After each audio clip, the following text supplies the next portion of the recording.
চলতি অর্থ বছরে পাট ও পাটজাত পণ্য রপ্তানিতে ৩ ক্যাটাগরিতে প্রণোদনা কমানোয় বিপাকে রপ্তানিকারকরা। এতে তলানিতে নেমেছে পাট ও পাটজাত পণ্য রপ্তানি। এ নিয়ে আরও জানিয়েছেন মাহবুব হোসেন।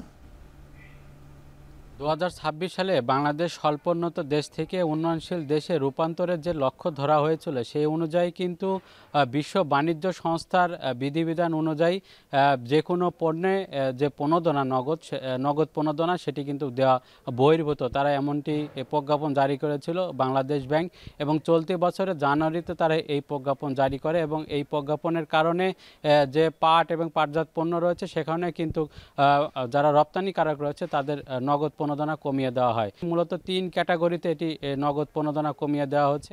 পাটের যে সুতা রয়েছে সেই সুতাতে 5 থেকে 3% করা হয়, অর্থাৎ এই যে 3 ক্যাটাগরিতে এখানে 5% মতো কমিয়ে দেওয়া হয় নগদ যে প্রণোদনা সেটি।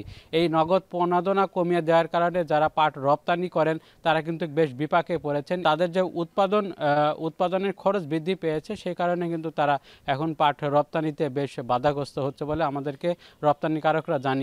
আপনাকে আরেকটু জানিয়ে রাখি যে নাটোর জেলা থেকে প্রতি বছর প্রায় 150 কোটি টাকার পাট এবং পাটজাত পণ্য রপ্তানি করা হয়। এটি মূলত ভারত, নেপাল, পাকিস্তান সহ বিভিন্ন যে দেশগুলো রয়েছে সেই দেশগুলোতে পাট রপ্তানি করা হয়। কিন্তু এই চলতি বছরের এখন 3 মাস পেরিয়ে গেল কিন্তু 1 টাকা পর্যন্ত তারা এই রপ্তানি করতে পারেনি বলে আমাদেরকে রপ্তানিকারকরা জানিয়েছেন।